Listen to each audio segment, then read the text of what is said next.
felicitarlos a cada uno de ustedes, al primer ponente que va a estar acá, Ernesto Ávila Navarro, luego vendrá Denis Joel Zárate Torres, Álvaro Castañeda, Carlos Sotelo, a todos ellos nuestra felicitación de parte de la universidad y bienvenidos a esta reunión. Y en este día tan importante que es de las telecomunicaciones y va pues a nombre de las autoridades del rector y de los vicerrectores nuestra felicitación. En este entender, doy por inaugurado esta reunión, esta reunión organizada por la Facultad de Ingeniería Electrónica, está a cargo de Eudes y tu equipo. Felicitaciones a todos y que sea todo un éxito. Doy por inaugurado este evento y bienvenidos a este evento. Muchísimas gracias. Buenos días con todos.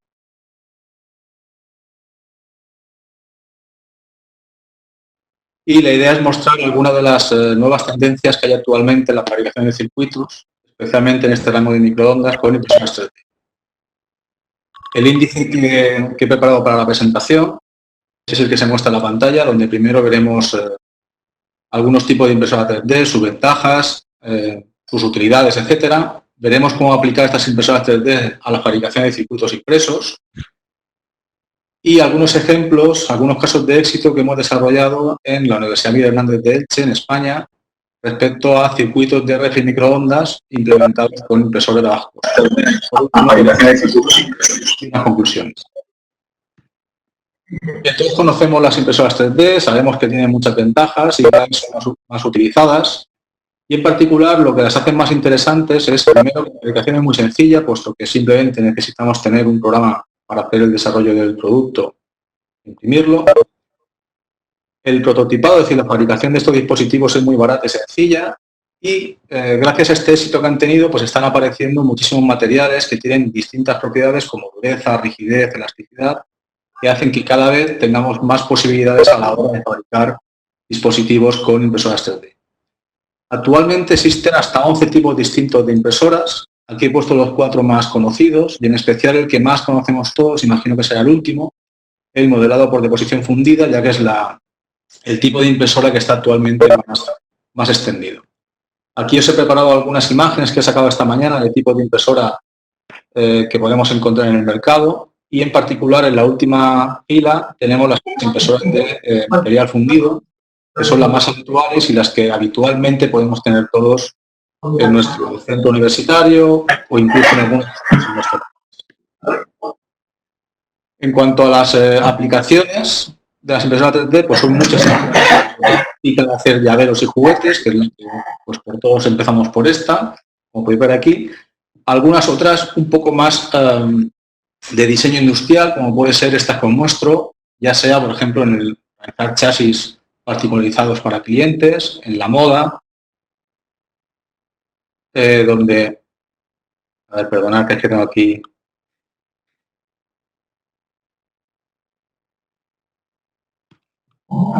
Sí, que vaya para atrás. Ahora no quiero ir para atrás. Aquí.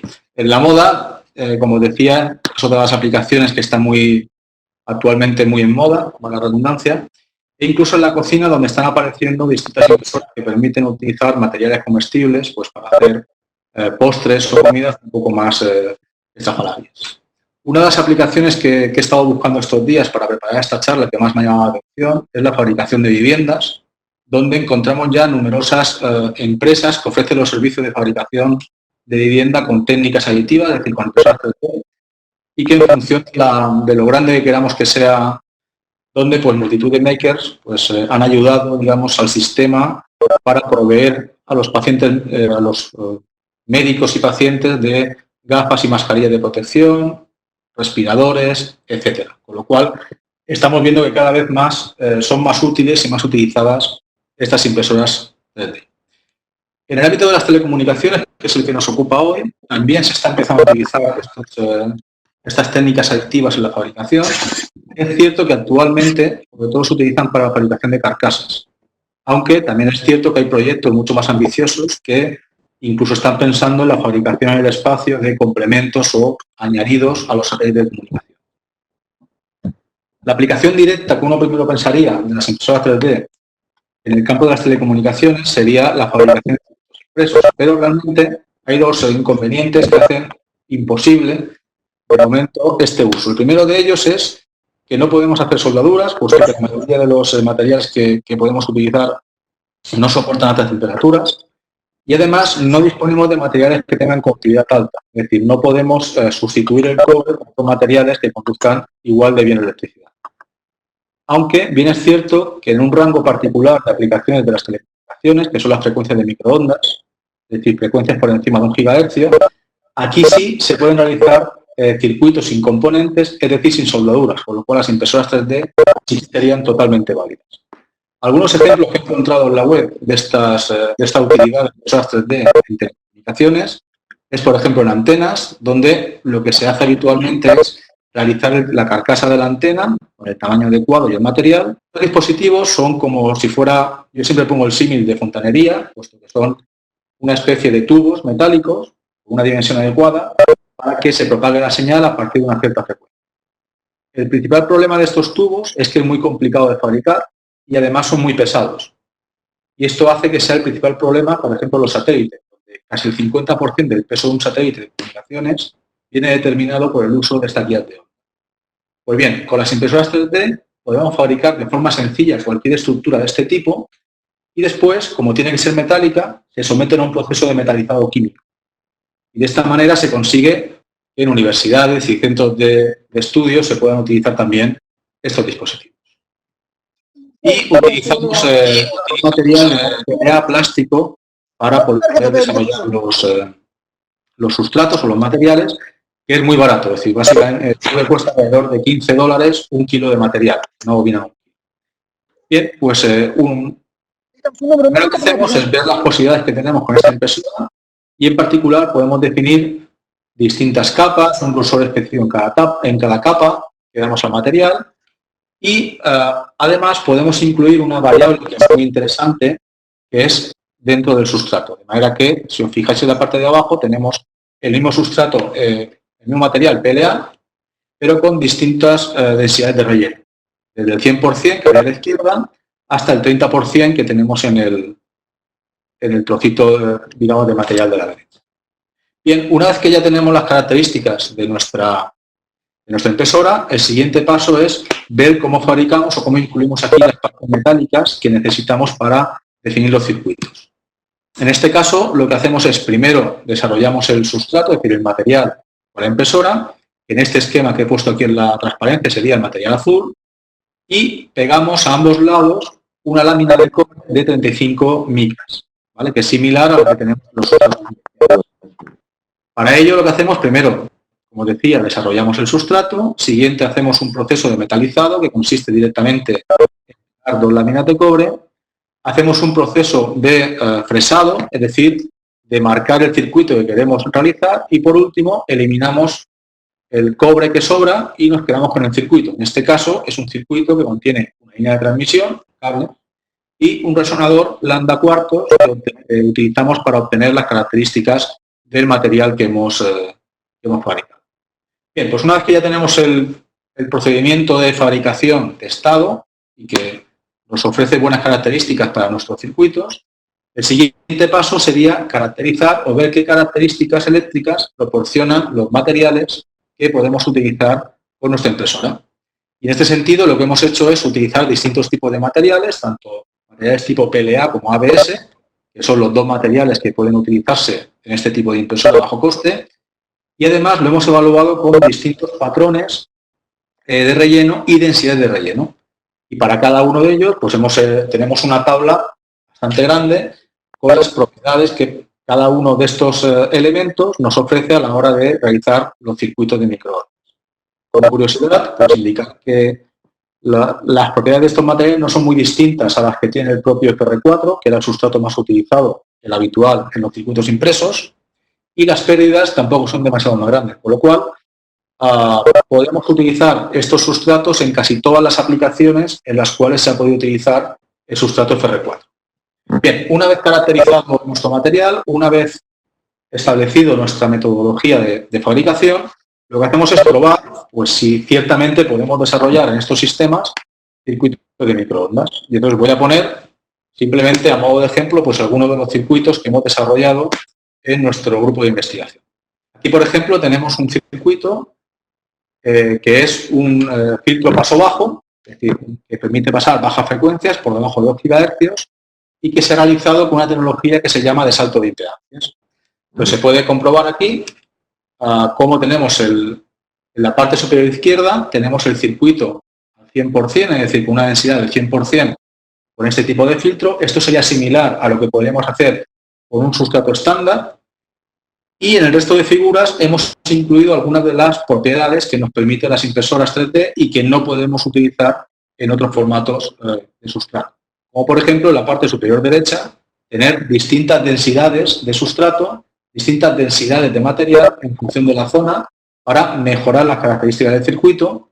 O en la parte inferior izquierda tenemos distintas alturas a la hora de tener el circuito. Todo esto hace que podamos maximizar, mejorar el comportamiento final de este dispositivo.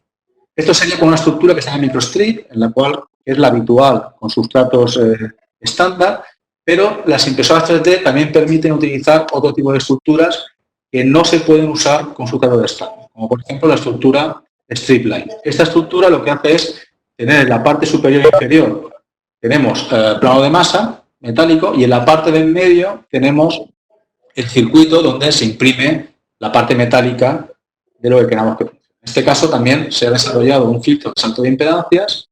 En la parte superior izquierda tenemos con densidad 100%, un sustrato con las mismas propiedades en todo el espacio. Y en la parte inferior izquierda tenemos cambiando la densidad en unas zonas específicas para mejorar las propiedades de nuestro circuito. Y ponemos densidad del 30%, es decir, cambiamos en esa parte las propiedades dieléctricas del material. En la parte superior izquierda tenéis una foto de cómo quedaría finalmente este circuito, que como decía tiene una placa metálica en la parte superior e inferior y que está unida con unas vías o conexiones que conectan ambos planos. Si os fijáis, aparece un material así tipo metálico brillante, es un epoxi que ponemos para mejorar la conductividad, porque recuerdo que no se pueden soldar ni las vías ni los conectores. Bien, otra de las propiedades que hemos intentado explotar de las impresoras 3D es la posibilidad de hacer estructuras de varias capas. Es decir, realizamos una primera capa, ponemos un circuito y una vez que tenemos el circuito realizado, material a la impresora y crecemos una nueva capa en la parte de arriba que nos permite poner otro circuito y así tantas veces como queramos. En este sentido, por ejemplo, aquí tenéis un filtro, que es un filtro paso banda, es decir, permite pasar la banda alrededor de 2 GHz, que se ha realizado en varias capas, en particular en 3 capas. En este caso sería con estructura microstrip, es decir, solamente plano mecánico en la parte de abajo, y aquí lo hemos realizado con estructura stripline, con parte metálica, tanto en la parte superior como en la parte inferior. En la figura que tenéis en la parte superior derecha se pueden ver las distintas capas donde hemos crecido los distintos circuitos. Se ven casi transparentes porque el ancho de cada una de las capas es de 400 micras y es muy pequeñito, con lo cual pues casi se distingue lo que hay en la parte de abajo. Esto nos permite realizar filtros que son mucho más compactos, con un factor de acoplamiento que al final lo que determina el comportamiento del filtro mucho mejor, es decir, con más calidad, y permite obtener otro tipo de características, puesto que tenemos más variables de juego a la hora de realizar el filtro. Otro circuito que hemos realizado también con varias capas, es un poco más complejo, es un diplexor. Un diplexor es un circuito electrónico que lo que hace es que si tenemos una señal que contiene 2 frecuencias, en este caso es un diplexor de GSM y de LAN, es decir, de 1,8 GHz y 2,45, pues por medio de acopladores de señal podemos separar las 2 frecuencias, de manera que por una parte sale únicamente la frecuencia 1,8 GHz y por otra parte sale la frecuencia de 2,45 GHz. Esto lo podemos realizar en base a un circuito plano, como sería el esquema que hay en la parte inferior izquierda, o desarrollarlo en distintas capas aprovechando la impresora 3D, que nos permite hacer cada una de las capas, el circuito, volver a llevar el circuito a la impresora, crecer otra capa, hacer otro circuito y así sucesivamente hasta completar cada una de las capas. Aquí tenéis una foto de el componente justo antes de poner las capas metálicas arriba y abajo, donde se pueden ver todos los circuitos, todas las líneas que forman el componente, cada una de ellas en su capa determinada. Y en la parte superior derecha, tenéis el componente terminado que no se ve, puesto que tiene que estar cerrado por dos capas metálicas. ¿Vale? En este caso, ya os digo, lo que se hace es, ante una señal que contiene dos frecuencias, separar en dos caminos, por una parte la señal de 1,8 GHz y por otra parte la señal de 2,45 GHz. Bien, esto en cuanto a estructuras de varias capas con circuito. Otro de los sistemas que os decía antes que se pueden utilizar con impresoras 3D son las vías de onda. En este caso, lo que hacemos es diseñar un circuito con la impresora 3D, es decir, un motivo como el que tenéis aquí en la parte superior derecha en azul, que contiene distintas geometrías que hemos diseñado para permitir o para intentar que esto se comporte como un filtro paso-banda a la frecuencia de 5 GHz. Lo que hacemos en este caso es, primero, diseñar tal cual el material de la impresora 3D, que sería este material azul que tenéis en la figura, y luego lo sometemos a un proceso de metalizado. Este proceso metalizado es un proceso químico que consigue que todo el componente por la parte externa quede metalizado y funcione como si fuera un elemento cerrado de guía de onda, que es lo que se pretende. ¿Vale? La solución final la tenéis en las dos figuras de la parte izquierda. Este proceso de metalizado, que se realiza por electrólisis, es bastante sencillo y básicamente consiste en coger la pieza y meterla en un baño de un producto químico que es sulfato de cobre.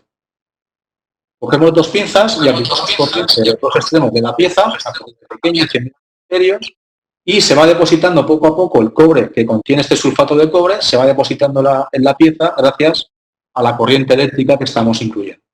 De manera que pues una pieza como esta que os muestro aquí en la pantalla, que tiene una longitud más o menos de unos 10 centímetros, para obtener una capa con un grosor de 30 micras, que es similar a lo que tendríamos en un sustrato estándar, necesitamos dejarlo una hora.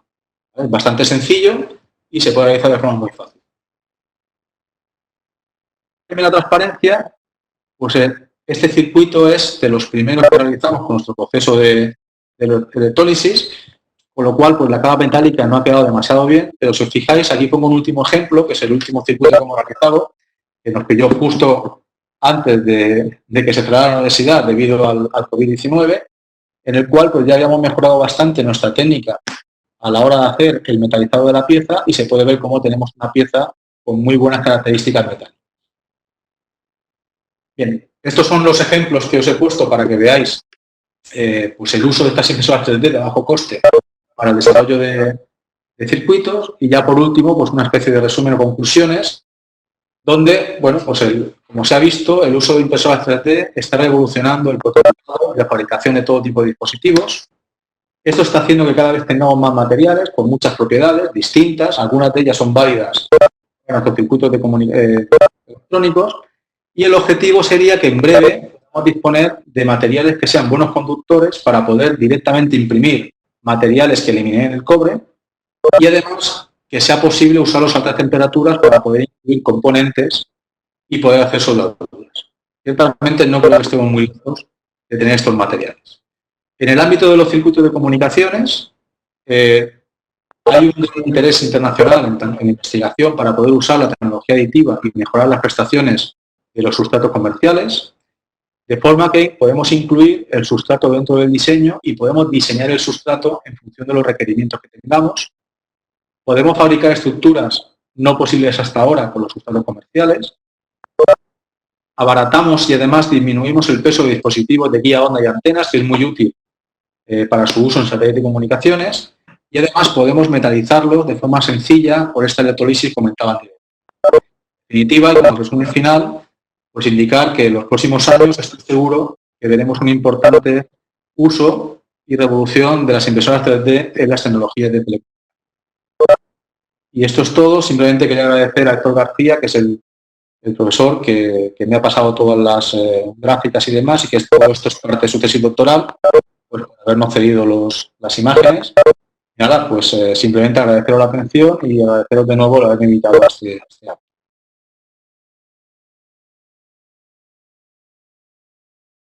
Justamente en esta época y bajo esta coyuntura, la importancia de las telecomunicaciones ha llevado a un siguiente nivel.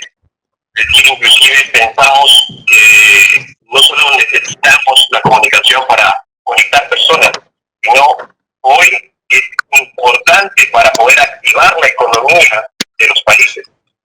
Y estamos teniendo en cuenta justamente que servicios básicos como la educación y la salud son importantes, teniendo en cuenta como una línea base las telecomunicaciones. Recientemente la Unión Internacional de las Telecomunicaciones destacó que el poder de las TIC facilita la transición del desarrollo inteligente y sostenible de los pueblos. Un poco de materia de datos, por ejemplo, el Instituto Nacional de Estadística revela que dentro de esta cuarentena uno de los sectores que ha mantenido la operatividad ha sido la de las telecomunicaciones respecto a otros servicios, por ejemplo.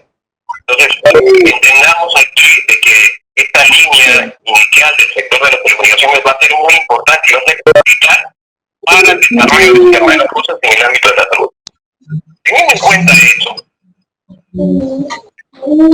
la solución de Internet de las cosas no va a ser otra cosa más de que los sujetos que van a poder extraer información a través de sensores, actuadores, periféricos electrónicos, van a poder visualizar, o hacer, mejor dicho, hacer visible lo que hoy no es visible. ¿Qué sentido aquí? Pongo aquí, por ejemplo, un teléfono como tal vez un instrumento en el cual podemos utilizar, gracias a sus componentes electrónicos de hardware, como una puerta de salida hacia la conexión a Internet, teniendo en cuenta, por ejemplo, los diferentes sensores que se puedan adaptar al teléfono. Entender entonces que Internet de las cosas va a ser una buena opción, digamos, en paralelo, para poder apoyar y facilitar la asistencia médica. Vamos a entrar una generación, vamos a entrar una década donde se va a revolucionar esta industria, porque se va a redefinir la relación entre paciente y médicos. ¿Esto por qué? Porque frente a la distancia, frente a la capacidad limitada de la infraestructura sanitaria, esto va a poder facilitar la conexión a los lugares donde hoy no es posible por el acceso. Entonces aquí quiero remarcar que no solamente el teléfono va a servir como un dispositivo que pueda concentrar competencias electrónicas, sino también podemos utilizar ya los activos existentes, activos médicos, dispositivos como medidores de presión, oxímetros, electrocardiogramas, todos estos periféricos que de alguna forma ayudan a ver cuál es nuestro estado de salud. Y en ese momento, por lo menos a nivel biométrico, esto servir a la comunidad médica para que nos puedan decir cómo estamos, ¿no? Y que esto pueda ayudar en el diagnóstico, en el monitoreo de la salud, en inclusive habilitar un botón de emergencia. ¿Y qué se está haciendo ahora? Se está poniendo claramente de que se pueda extraer información de estos dispositivos, tal vez podamos decirlos antiguos o de legado, un legado en el cual pueda extraer información utilizando un microcontrolador, pues un Raspberry Pi, un Arduino, teniendo en cuenta que la información que sale de estos dispositivos puede ser analógica o puede ser digital. Entonces, la mayoría de las soluciones de IoT en el ámbito de la salud se van a centrar básicamente en el monitoreo, el seguimiento remoto de pacientes, teleconsulta, diagnóstico, emergencia, así como también a monitoreo y gestión de activos de instrumentación o insumos médicos. Ahora, dentro de esta coyuntura, la situación que está pasando es de que nuestra infraestructura del sistema nacional es insuficiente para combatir los problemas actuales emergentes de la salud, ¿no? ¿Y esto por qué? Porque es la suma de varias causas. Y esto no es ajeno solamente a Perú, sino a todo el mundo. ¿Qué sucede? Que el número de cantidades de enfermedades, nuevas enfermedades infecciosas, siempre está en aumento. Probable que la pandemia no solamente termine solo un tiempo va a suceder en algún tiempo futuro, así como fue de la gripe española y hoy tenemos esta gripe del COVID-19. Vivimos un mundo globalizado en el cual podemos interactuar con muchas culturas, muchos países, porque tenemos la capacidad de movilizarnos. Y esto facilita la propagación y el contagio del virus. Por eso es que se optó a hacer el aislamiento social y el cierre de fronteras.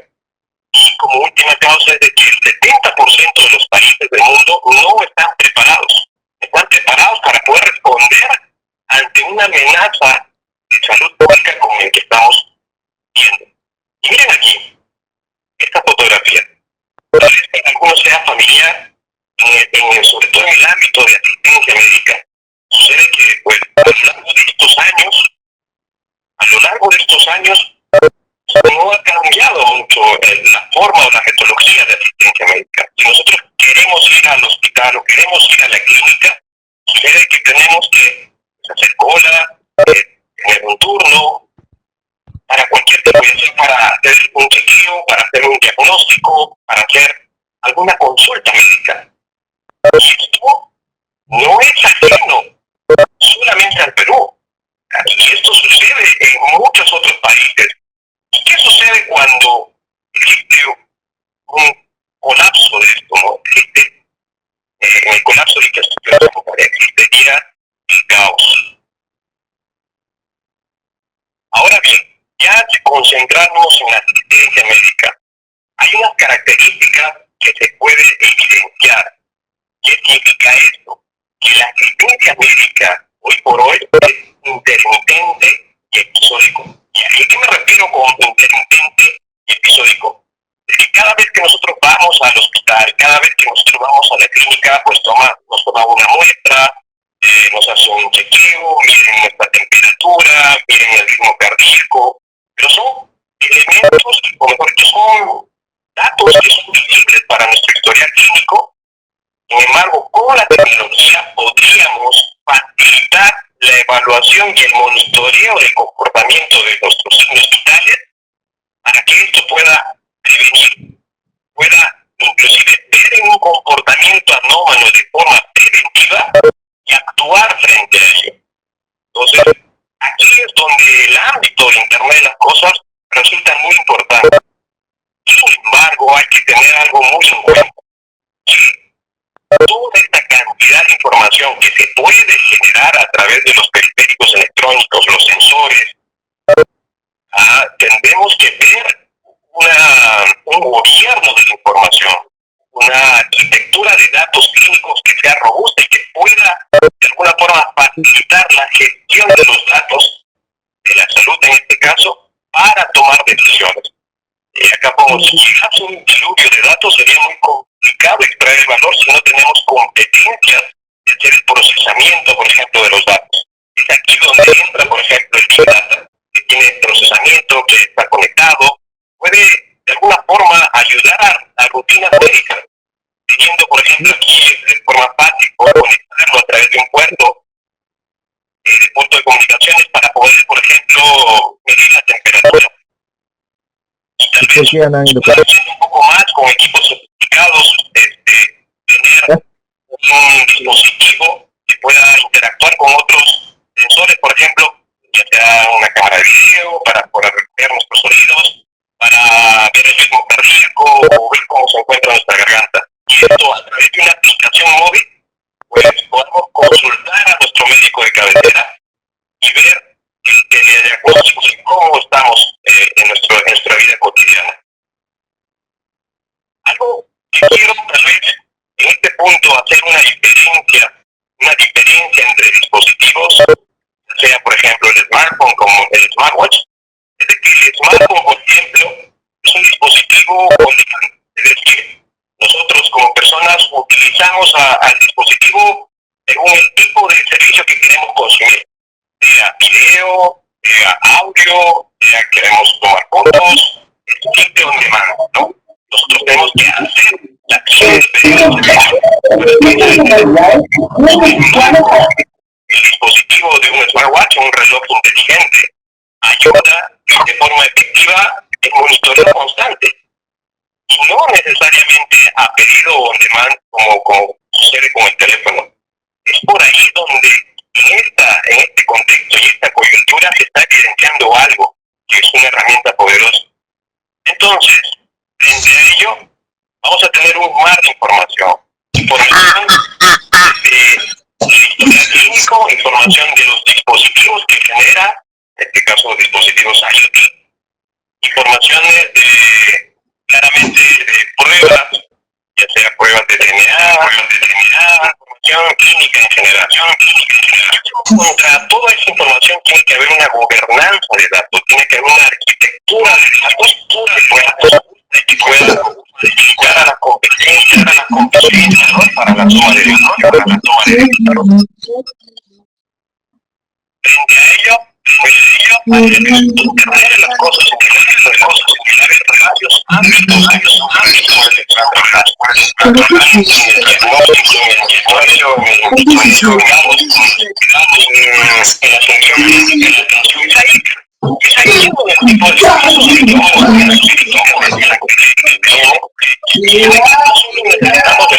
Necesitamos la menor latencia posible para cuidados críticos de atención crítica, sobre todo para eso, cuando el tiempo de vuelta ayuda de forma rápida, por ejemplo, la teledetección de algún punto muy crítico en una operación, por ejemplo, donde no podemos esperar segundos para ver si es que se puede actuar o no se puede actuar. Entonces, es ahí donde 5G va a tener claramente su ámbito de trabajo, su ámbito de acción. Pero hoy sí es posible con las redes que existen, las redes de telecomunicaciones, tanto 4G, o inclusive hay redes de IoT operadoras que todavía no son comerciales, pero de aquí en un tiempo van a poder salir, que son las redes de Narrowband IoT y LTE categoría M, que están orientados para dispositivos. Y tenemos otros tipos de redes que también son redes IoT, pero que no son no licenciados. O sea, no necesitamos tener la asignación del espectro de la banda electromagnética para poder utilizarlos. Este tipo de redes, por ejemplo, son las redes ayudar a la generación de nuevas soluciones en el ámbito de la salud, por ejemplo. Ya culminando un poco, yo estoy aquí, conectado de todas maneras.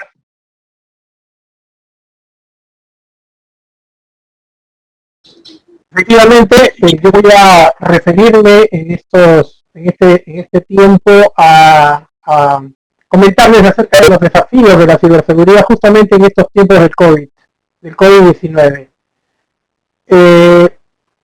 Yo quiero comenzar mencionando y apoyando un poco en la exposición anterior y las anteriores, referido a que efectivamente hoy en día estamos viviendo en un mundo nuevo en donde la tecnología forma parte pilar y la parte importante en nuestras vidas. Las personas pasamos más de 12 horas prácticamente conectados a un dispositivo que se conecta a internet y somos netamente dependientes de ello, ¿correcto? Pero quiero hacer un repaso. Al ser humano le tomó millones de años pasar por la era recolectora. Luego, en los siguientes 10.000 años, formó parte de la era agrícola. La era industrial tiene aproximadamente 200 años. Y hoy en día vivimos justamente la era digital, que son pocas décadas, o sea, 50, 60 años promedio. Y es por eso que muchos le llamamos pues la cuarta generación industrial, la versión 4.0, la queja 4.0. Todo es la versión 4.0 debido justamente a esta era. ¿Eso qué significa? Significa que efectivamente nosotros vivimos en el tema de la transformación digital. Esto es transversal. Nosotros no podemos ser ajenos. Las organizaciones no pueden ser ajenas a un proceso que en algunos casos es generado, evidentemente, a través de proyectos. Pero todos de alguna manera estamos inmersos en el mundo digital. Y compartimos información, recibimos información, y administramos información, generamos información, todo lo que tenga que ver justamente con elementos que forman parte del IoT, del IoE, de la información, del Internet de las cosas, del Internet de todo. ¿Eso qué tiene que ver dentro de este contexto?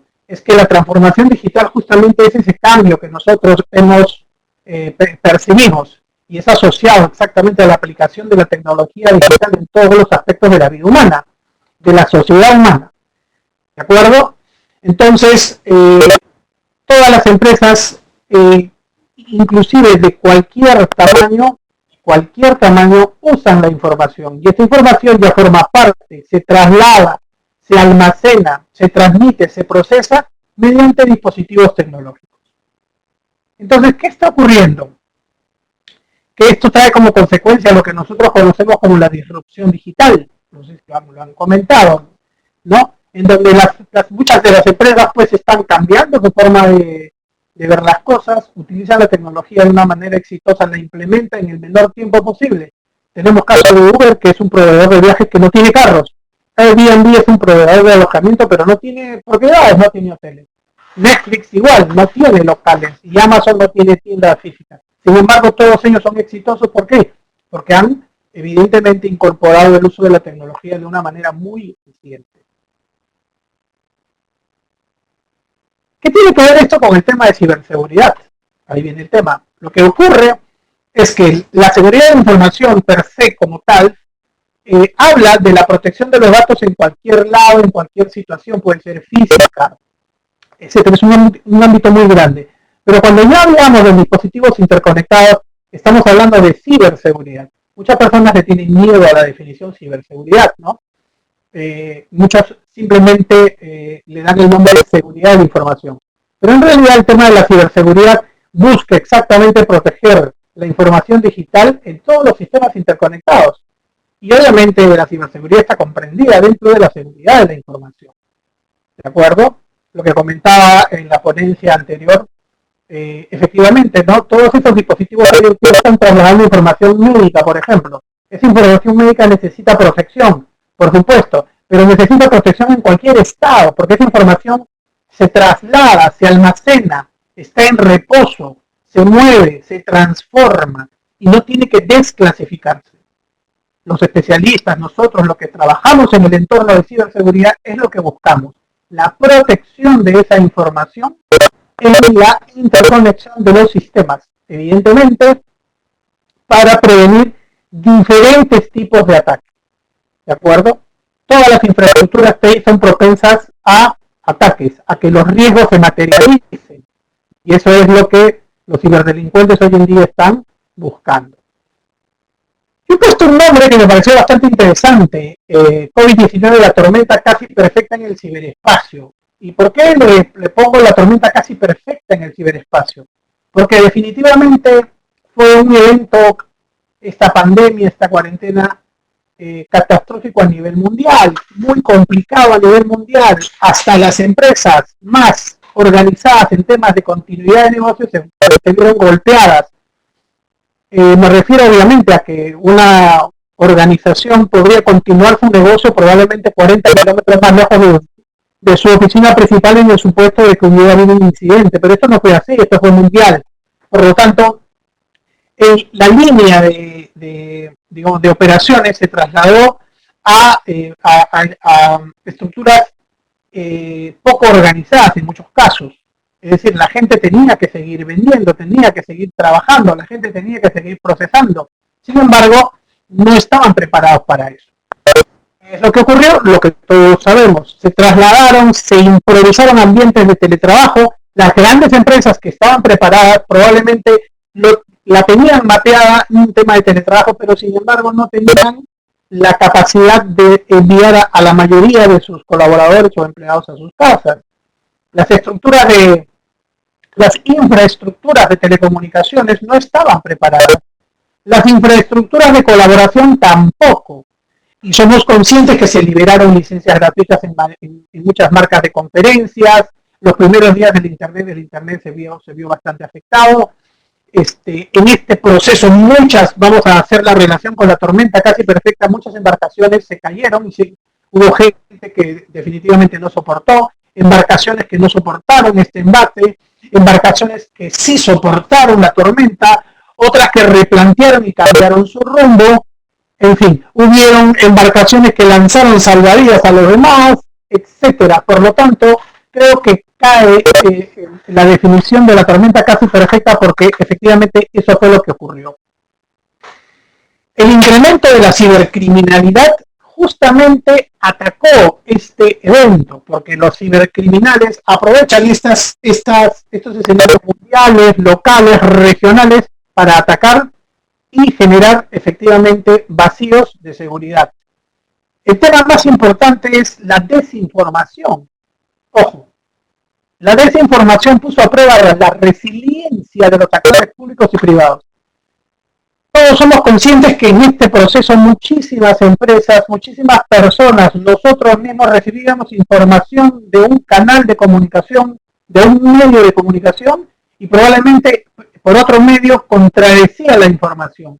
¿Por qué? Porque evidentemente hubieron medios que empezaron a trabajar con el tema de la infodemia. Muchísima sobreabundancia de información falsa y la propagación entre personas y medios. Este fue el punto más neurálgico en todo el tema de ciberseguridad, porque las personas somos los objetivos, los targets.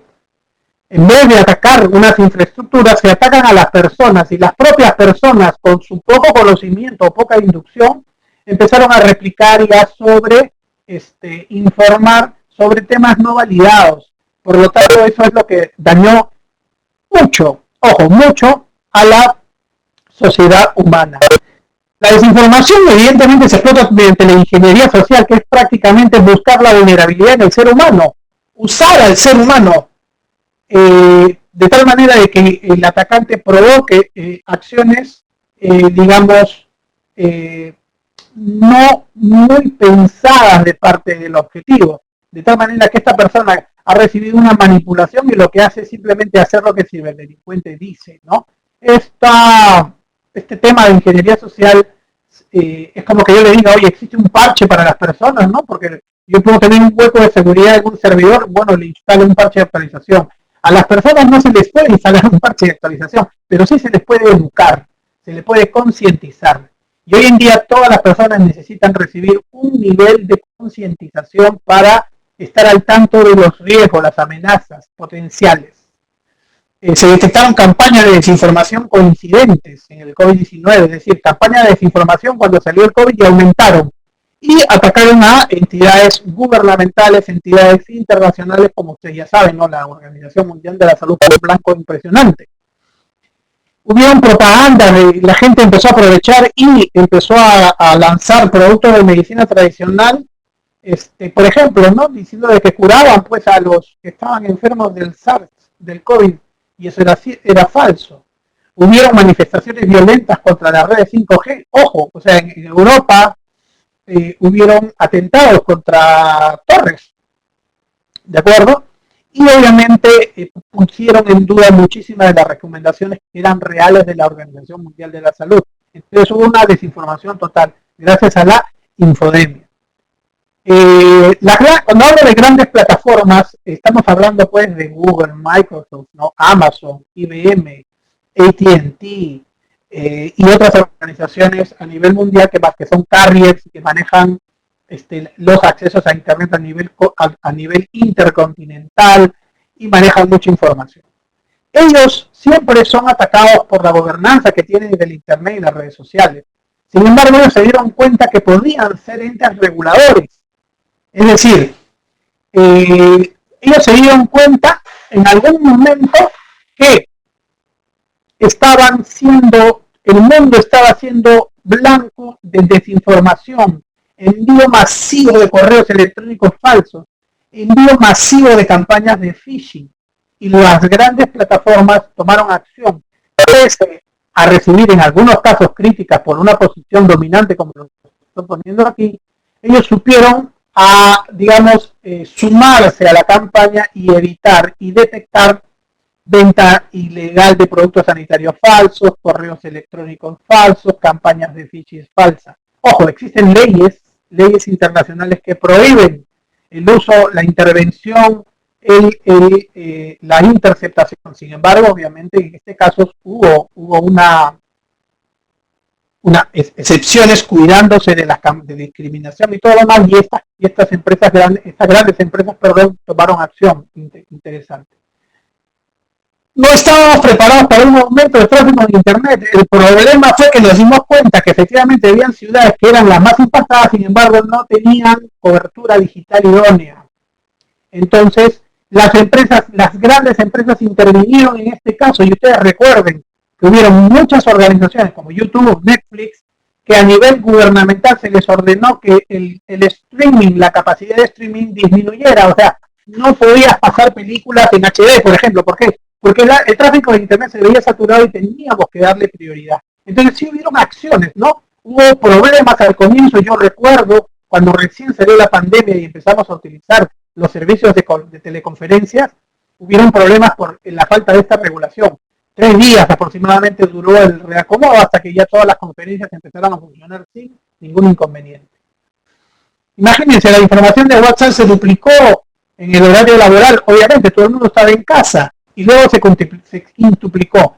Nokia detectó incremento del 40% en muchas regiones. Netflix se duplicó a los días en horario de la mañana y luego se duplicó en horario de tarde-noche. Y aumentaron transmisiones en vivo por todos los streaming y la reproducción masiva de videos. Entonces, todo esto ha sido analizado evidentemente por los ciberdelincuentes y ellos definitivamente atacaron de esa manera, ¿no? Entonces atacaron ciberataques a discreción contra infraestructuras críticas y operadores esenciales, es decir, operadores de agua, luz, es decir, ya hablamos un poco de ciberseguridad industrial también, y operadores y organizaciones. Atacaron hospitales a nivel de ciberataques para temas de hacking, robo de información, desinformación. El ciberataque que se llama Walling contra ejecutivos de la OMS. Walling es un tema de phishing. El phishing es lanzar anzuelos, pescar, ¿no? Lanzar pues 20.000 correos electrónicos. El phishing dirigido se llama spear phishing. Cuando yo dirijo a cierto sector los correos, no a todo el mundo. Y puede ser a una organización. Pero cuando quiero referirme a los peces gordos de la organización, le llama Walling, viene justamente de ballena, ¿no? Ciberataque Walling es cuando yo envío correos electrónicos a directivos. Ciberataques de Walling significa correos de ingeniería social falsos a directivos de la OMS. Y evidentemente a muchos de ellos cayeron en esos correos y tuvieron una exposición de datos. En la situación de crisis también se detectaron ataques a las infraestructuras de la Organización Mundial de la Salud, pues metidas en la parte de gestión de crisis. Igual en Estados Unidos se articularon programas rápidos de Teleworld Task Force, por ejemplo, para prevenir ataques en temas de teletrabajo, debido a que había, de hecho, hay un tema definitivamente de interrelación entre organizaciones gubernamentales y también con el tema de las Fuerzas Armadas, ¿no? Se crearon dominios ficticios para atraer donaciones, se crearon estafas por internet, el FBI detectó centenares de páginas web, el tráfico de spam aumentó en 6.000% en el mes de abril. O sea, bastante fuerte todo este tema de, perdón un ratito, bastante fuerte todo este tema de ataques. O sea, nosotros teníamos que ver de alguna manera una forma de prevenir. En este caso, si se pudo, perdón un ratito, ya, ahora sí. Y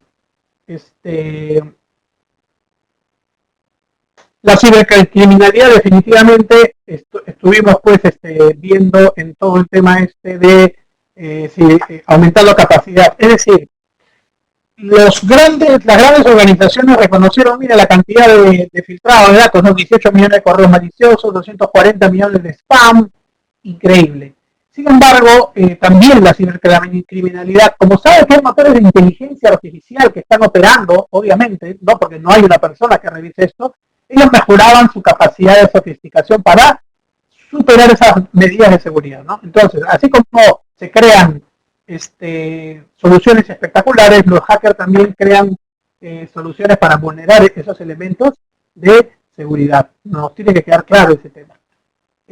Por otro lado, también se desencadenó oleadas de, por ejemplo, Microsoft tiene su protocolo RDP, que es el Terminal Services, atacaron muchísimos servidores y, en fin, repuntaron actividades de pedofilia también. aprovechando que los niños estaban en casa, interceptaron conferencias, lanzaron pornografía infantil, el acoso, el grooming aumentó, en fin. Es decir, por eso que ha sido una pandemia a nivel del ciberespacio increíble, ¿no? Se generaron campañas de phishing, las que comenté. Smishing es vía texto. Yo justo hablaba en un reportaje de hace una semana que efectivamente lanzaron campañas de smishing en Perú, por ejemplo, relacionadas al cobro de las AFPs, al cobro de bonos solidarios. Como la gente en los primeros días de la pandemia no recibía información debido a que los call centers los cerraron por motivos de la cuarentena, la gente no sabía de dónde recibir información. Entonces lanzaron información de hacking, obviamente, vía teléfono, mensajes de SMS, phishing, y obviamente los usuarios, al no tener información de los bancos, porque no les respondían el teléfono y las páginas web estaban saturadas, tuvieron que hacer clic muchísimos a muchos enlaces y tuvieron problemas, ¿no? Se vendieron productos farmacéuticos y productos online falsos, gratuidad de servicios de películas con opciones de hacking y malas noticias, etcétera, ¿no?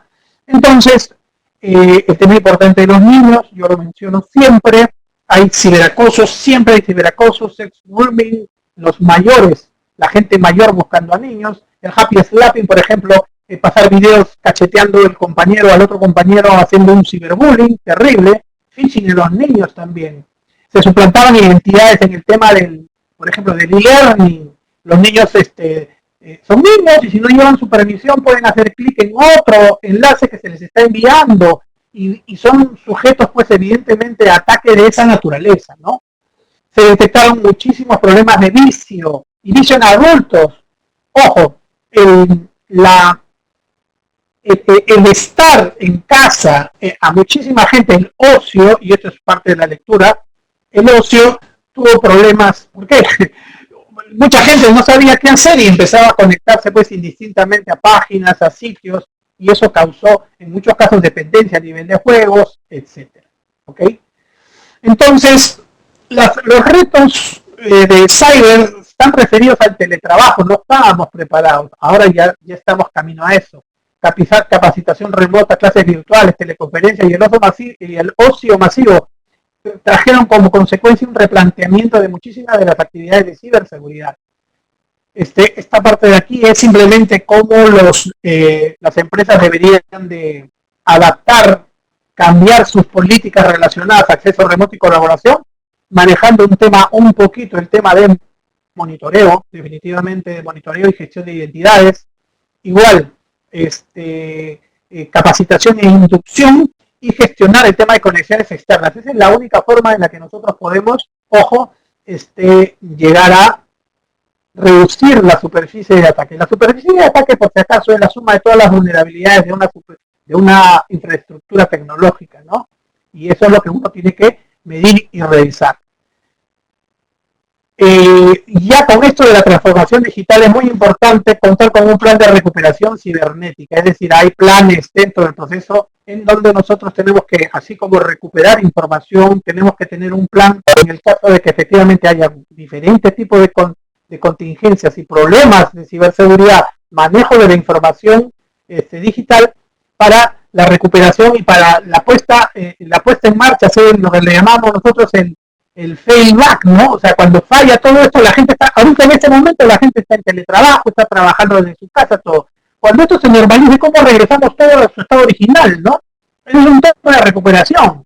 A eso voy, ¿no? Es muy fácil decir, oye, ya estoy en el plan B, pero ¿cómo regreso al plan A si todo ya lo estoy trabajando en el plan B? Escenarios y retos de esa naturaleza son los que se vienen.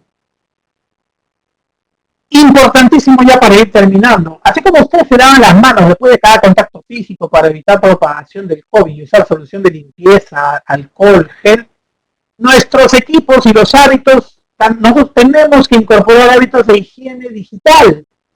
Es decir, nuestras máquinas también pueden infectarse. Entonces, comprobamos que el antivirus esté actualizado, contraseñas seguras, no reutilizar contraseñas web, utilizar VPNs confiables y una serie de elementos que nos permitan a nosotros garantizar que efectivamente mi acceso a Internet va a ser puro y tranquilo y sano. ¿Ok? Hoy en día no se tienen datos concretos sobre el impacto de la pandemia en ciberseguridad, todavía son parciales. Las infraestructuras han demostrado capacidad de resiliencia, o sea, de ciberseguridad. Yo la próxima semana estoy lanzando cursos iniciales para las personas que quieran iniciarse en lo que es hackeo ético y ciberseguridad de las operaciones, que esto es justamente los cursos cyber, todos estos son virtuales, por si acaso, ¿no? Y a precios sumamente especiales para la gente que en este momento la necesita, para la universidad y para otras instituciones con las cuales obviamente yo estoy trabajando. Bueno, yo me quedaría aquí. Esta sería la exposición que yo tengo. Yo les agradezco muchísimo. Les dejo esta pantalla.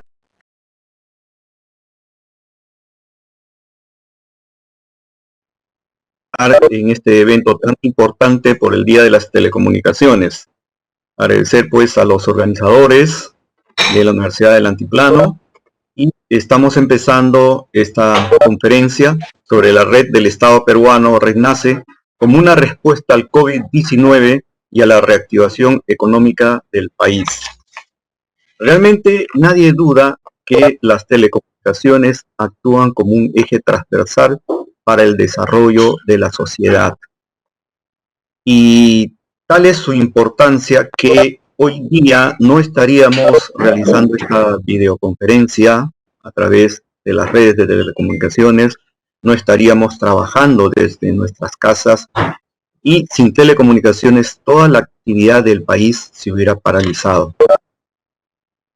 El 2015, la Organización de las Naciones Unidas enunció 17 objetivos del milenio que deben cumplirse a lo largo de este milenio, pero que un hito importante es el 2030. Entre estos objetivos tenemos el fin de la pobreza, salud y bienestar, educación de calidad, trabajo decente y crecimiento económico, industria, innovación e infraestructura y otros objetivos más. Definitivamente, entre los más importantes tenemos pues el acabar con la pobreza, el mejorar las condiciones de vida. Podemos decir que nadie se alimenta de megabits por segundo, pero sin ellos no tendríamos trabajo, no podríamos tener ingresos y la actual situación sería más crítica que la que vivimos actualmente. En reconocimiento de ello, la Unión Internacional de Telecomunicaciones, en su página web, podemos nosotros ver la siguiente pregunta. ¿Estamos en el buen camino para cumplir con los objetivos de desarrollo de las Naciones Unidas para el milenio? Esa es la pregunta de la UIT. Y la misma UIT responde: dependerá de la responsabilidad colectiva de respetar y defender los principios de la dignidad humana, la igualdad y la equidad en el plano mundial. Pero ¿a quién le corresponde esa responsabilidad? Le corresponde a los gobiernos, pero también le corresponde a toda la sociedad, es decir, a la universidad, a las empresas privadas y a todos los que conformamos pues esta sociedad. La siguiente pregunta que yo tengo es: en el Perú, ¿con qué herramientas cuenta el Estado para cumplir con los objetivos del milenio? Y la respuesta es: tenemos la red dorsal y tenemos también la red del Estado peruano. Un poco de antecedentes con respecto al tema. Podemos mencionar que el 2012 se promulgó la ley 29904, ley de promoción de la banda ancha y construcción de la red dorsal nacional de fibra óptica. En esta ley, en el artículo 3, se establece que la red nacional, la red dorsal, es de necesidad pública y se debe construir. Por otro lado, en el artículo 17 de la misma ley, se crea la Red Nacional del Estado Peruano, RedNace, que debe interconectar a todas las entidades del Estado. sector educación, salud, Ministerio del Interior, etcétera. Asimismo, en esta ley, en el artículo 18, se indica que la red dorsal dispone de una capacidad para el Estado peruano, una capacidad que debe emplearla para conectar a todas sus instituciones. Como les comentaba, el año 2012 se promulga la ley 29904. En esta ley se establece pues que en el artículo 17 el Estado debe contar con una red nacional denominada Red NACE, que se va a soportar sobre la red dorsal. Y en el artículo 18 se establece que el Estado debe contar con una capacidad para uso exclusivo del Estado. Esta capacidad debe permitir la interconexión de todas las entidades del Estado. Asimismo, en el artículo 19 se establece que las condiciones para el uso de esta capacidad la debe establecer el Fondo de Inversión en Telecomunicaciones, el FITEL. Es decir, nosotros como país contamos con una red dorsal que es de propiedad del Estado, es propiedad del país. Además, en la ley 29904 se establece que el Estado tiene una capacidad disponible. Asimismo, se dice que las condiciones de uso de esta capacidad es el mismo Estado el que las va a indicar. Sin embargo, a la fecha, habiendo pasado 8 años desde la promulgación de la ley, aún no se ha reglamentado el uso de esta capacidad. ¿Qué ha traído como consecuencia esto? En principio, que la red dorsal se use en forma mínima. Según los datos que se tiene, el uso de la red dorsal no alcanza al 10% de la capacidad total, y también el Estado no está haciendo uso de esta reserva de capacidad. Imagínense si el Estado haría uso de esta reserva de capacidad, tendríamos hoy en día redes regionales que interconectarían pues a todas nuestras instituciones, nuestros hospitales, nuestros colegios, y definitivamente esta situación haría que el país tuviera una mejor actividad socioeconómica y un mayor desarrollo. Cuando hablamos de la red dorsal, muchas veces se escuchan comentarios que no son exactos con respecto a la red dorsal, y también no se tiene un conocimiento más preciso de lo que comprende la red dorsal, en qué consiste la red dorsal. Aquí tenemos nosotros un gráfico que representa un esquema que no es exacto como red, pero que indica cuáles son los componentes de la red dorsal. En principio tenemos una gran red de transporte de fibra óptica que se inicia en Lima y termina en 180 capitales de provincia a nivel nacional. Esta red dorsal tiene 13.400 kilómetros y sirve para conectar 22 capitales de región y 180 capitales de provincia. Esta gran red dorsal tiene una tecnología DWDM, donde por cada longitud de onda se tiene 100 gigabits por segundo. Los multiplexores DWDM tienen capacidad para multiplexar hasta 40 longitudes de onda. Quiere decir que en esta red tenemos una gran capacidad de transmisión de información, y sin embargo solo se está utilizando el 10% de esta capacidad. Pero algo muy importante es que esta red dorsal constituye una columna vertebral de comunicación de todo el país. Se inicia en Lima, como podemos ver, el NOC RDNFO, ¿no? Tenemos una red de transporte a nivel nacional con nodos core en regiones como Trujillo, Huancayo, Ayacucho, Cusco, Cajamarca, Lima, Arequipa y Puno, constituyendo 5 anillos. A partir de estos nodos core tenemos salidas a todas las capitales de región y de las capitales de región se conecta a las 180 capitales de provincia. Asimismo, en esta red dorsal nosotros podemos distinguir NAPs. NAPs son puntos de intercambio de comunicaciones, de redes IP en una región. Entonces, en Cajamarca tenemos un NAP, el NAP Cajamarca, y en Puno tenemos el NAP Puno. Quiere decir que en estos NAPs se puede recibir todo el tráfico, por ejemplo, en el caso de Puno, de todas las regiones del sur.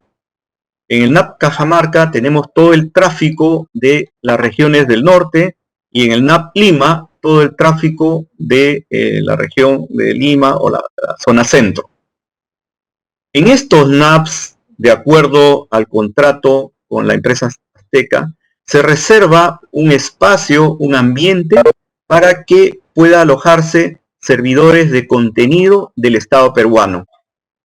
Entonces ahí tiene la red NACE, la Red Nacional del Estado Peruano, un espacio disponible para colocar servidores, para aplicaciones y contenidos necesarios para el Estado, tanto en Cajamarca, en Puno, como en Lima. Asimismo, esta red en Lima tiene una interconexión al NAT Perú. Este NAT Perú es el punto de intercambio nacional de todo el Internet en el país.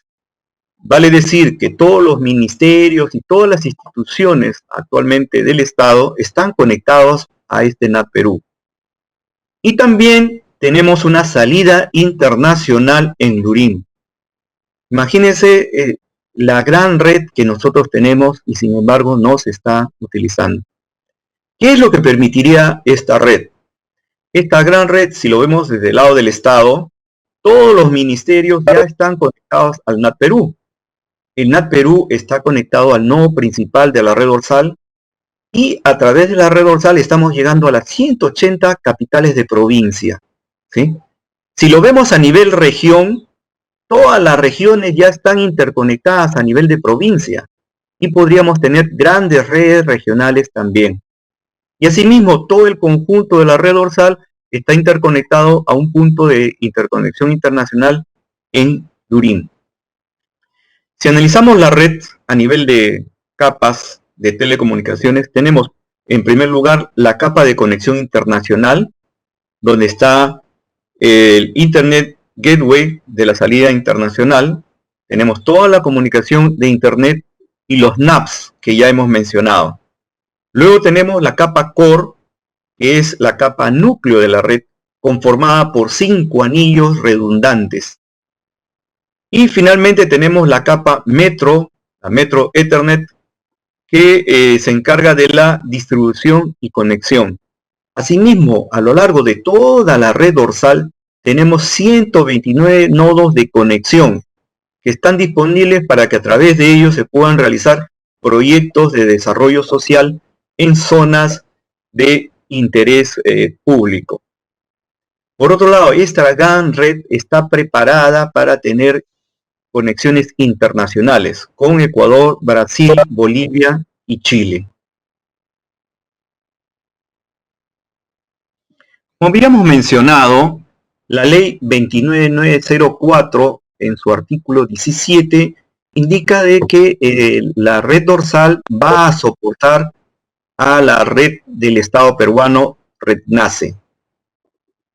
Y además, en la misma ley se indica que a través del artículo 25 se crea la red de investigación y educación, REDNIE. Esta red es parte de la red NACE.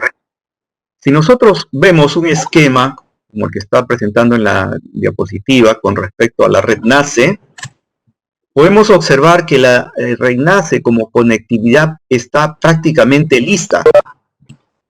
Por un lado, en Lima tenemos todos los ministerios conectados al NAT Perú. Sería importante crear un data center en Lima que también se conecte al NAT Perú. Asimismo, la REDNIE, todas las universidades nacionales y los institutos de investigación en Lima se conectarían también al NAT Perú. y las universidades nacionales, institutos de investigación al interior del país se conectarían a los nodos provinciales. A través de esta conectividad en la red dorsal, como podemos observar, si llegamos a una provincia, tenemos que en provincias todavía no existe la conectividad de las entidades del Estado a los nodos provinciales. Pero esto es muy sencillo de realizar. Sabemos que en las provincias existen diferentes operadores de redes de telecomunicaciones, tanto los operadores grandes como operadores chicos como empresas de cable. Estas empresas ya tienen tendido de red de fibra óptica a nivel local en las provincias y simplemente a través de un concurso público se licitaría la conexión, la conectividad desde las entidades del Estado a los nodos de la red. Y esto sería una forma muy rápida y sencilla y lo podrían hacer los gobiernos regionales. Es más, la ventaja de hacerlo de forma descentralizada es que en el concurso público se concursaría la conectividad a nivel de intranet. Significa que a través de intranet podríamos nosotros contratar mayores capacidades. ¿Esto qué implica? Que un hospital, por ejemplo, cualquier hospital que se encuentre a nivel de provincia, un hospital regional, podría tener una capacidad contratada de 1 gigabit por segundo a los nodos provinciales. Y de esta manera, y tener una interconexión prácticamente a nivel nacional. Incluso en zonas rurales, a través de los proyectos regionales de FITEL, que están conectados a los nodos de la red dorsal, podemos tener una interconexión total del Estado peruano. Pero hay un detalle. Tenemos la infraestructura, pero no está reglamentado el uso de la capacidad de reserva que tiene el Estado en la red dorsal. En consecuencia, el Estado, siendo dueño de la capacidad, siendo dueño de la red dorsal, tiene que pagar hoy en día, mirar adelante y decir qué es lo que podemos mejorar. Aquí les alcanzo un planteamiento para mejorar esta situación. En primer lugar, considero que se debe generar un decreto legislativo. En un documento que he publicado en LinkedIn, manifiesto que es necesario un decreto legislativo para el funcionamiento inmediato de la Red Nacional del Estado Peruano, REDNACE. En este decreto legislativo, ¿qué se debe indicar? Se debe indicar la implementación inmediata de REDNACE. Asimismo, se debe establecer como mínimo, puede ser más, definitivamente va a ser más, de acuerdo a los estudios técnicos, contraten la capacidad de conectividad a los nodos regionales. Y no sea un ente centralizado que debido a la burocracia simplemente tengamos que esperar mucho más tiempo para que se pueda conectar el Estado peruano. En la urgencia sanitaria del COVID, ¿cuál es la importancia de REDNACE? Si REDNACE estuviera funcionando tal cual fue previsto en años anteriores, en la actualidad los hospitales estarían interconectados con grandes capacidades y se tendría pues servicios de telesalud y telemedicina. Nuestros especialistas donde se encontrara podían acceder a través de la red y podrían ayudar en el diagnóstico, podrían ayudar en la atención de los pacientes a distancia. Por otro lado, en el sector de educación tendríamos contenidos disponibles descentralizados a nivel nacional. Y a través de estos contenidos tendríamos puntos de acceso que permitirían a nuestros estudiantes acceder a través, por ejemplo, de redes Wi-Fi conectadas a los nodos regionales, tener hoy en día capacidad para poder atender las clases que se están dando en todo el país. Por otro lado, también con una buena conectividad del Estado, tendríamos una mejor gestión y organización del Estado y las acciones que actualmente se dificultan por la falta de conectividad serían mejor realizadas. De esta manera podríamos contar con un Estado más eficiente y eficaz. ¿Cuál es la importancia del RENACE en la recuperación económica del país? Un país, para lograr su desarrollo equilibrado, necesita 3 ejes o 3 eslabones de conectividad. Por un lado está el Estado. Un Estado bien conectado va a brindar buenos servicios a la ciudadanía, va a trabajar en forma más eficiente. Después tenemos el otro eslabón, que son las empresas y los usuarios particulares en general. Si las empresas tienen mejor conectividad, sus costos se van a reducir, va a haber más posibilidades de transacciones a nivel de la sociedad, la economía va a mejorar y en general se va a impulsar todos los sectores económicos del país. Y el otro eslabón muy importante son las telecomunicaciones sociales, es decir, llevar telecomunicaciones a sitios de interés nacional, interés social, a sitios pobres, lugares desfavorecidos y zonas rurales. Finalmente, ¿cuáles son las conclusiones de esta presentación breve y puntual? Un primer punto es: RENACE constituye un motor del desarrollo socioeconómico del país. RENACE permitirá no solamente la conectividad de todas las entidades del Estado para un trabajo y funcionamiento del Estado más eficiente, sino que a través de RENACE se podrá brindar mayores servicios a la sociedad. Esto generará que, a su vez, la ciudadanía, la población, requiera más conectividad de parte de los operadores. Entonces, en vez de nosotros estar contratando hoy en día 8 megabits, 10 megabits, estaríamos contratando 50 megabits o 100 megabits, como ocurre en países desarrollados. Y en consecuencia, si funciona RENACE como debe ser, no se verían afectados los operadores de telecomunicaciones. Quizá haya un temor de parte de algunos operadores de telecomunicaciones de que si RENACE funciona van a perder ingresos que hoy día lo tienen brindando servicio al Estado. Yo creo que no es así. Si RENACE funciona, RENACE es una red cerrada. Entonces, la ciudadanía tiene que interconectarse a RENACE y tiene que hacerlo a través de los operadores de telecomunicaciones. En consecuencia, si RENACE funciona con toda su capacidad, se van a generar múltiples servicios que van a demandar mucho más ancho de banda para ser empleados. Y como consecuencia, la ciudadanía, la población, va a tener que contratar más capacidad. Asimismo, la conectividad final de RENACE se tiene que hacer a través de los operadores.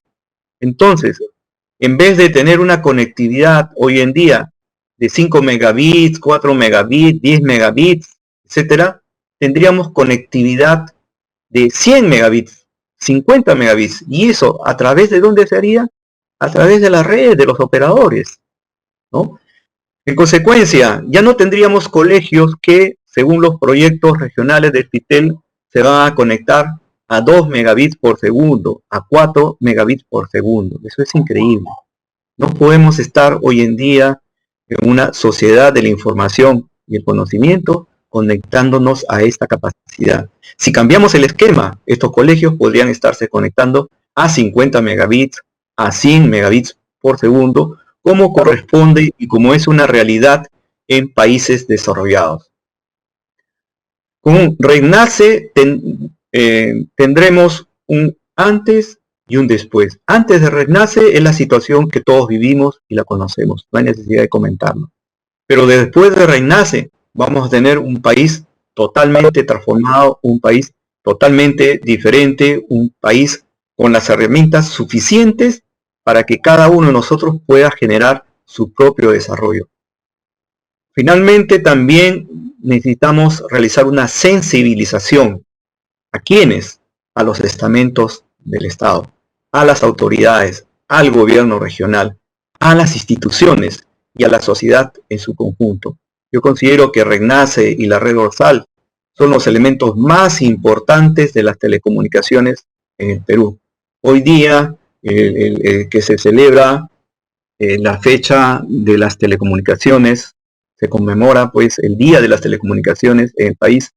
Yo he visto programación de muchos eventos, conferencias muy importantes y valiosas. Es cierto, es indudable que todas las conferencias son bastante importantes, pero no se ha comentado mucho de la red dorsal y de RENACE. Yo considero que este elemento, RENACE, estos dos elementos, RENACE y la red dorsal, son los elementos cruciales para el desarrollo del país. Si no se soluciona el tema de la red dorsal y RENACE, vamos a estar hablando en las conferencias de puros PowerPoint. Finalmente, la Unión Internacional de Telecomunicaciones menciona que las TIC no bastan para alimentar el hambriento, erradicar la pobreza o reducir la mortalidad infantil, pero son un elemento catalizador cada vez más importante del crecimiento económico y la equidad social. Esto lo manifiesta Yoshiro Utsumi, secretario general de la UIT. Y finalmente, en esta última diapositiva, dejo el link de un artículo escrito por mi persona con relación a los temas que hemos comentado. Sin más, muchísimas gracias por la oportunidad de estar hoy en día en este día tan importante de las telecomunicaciones.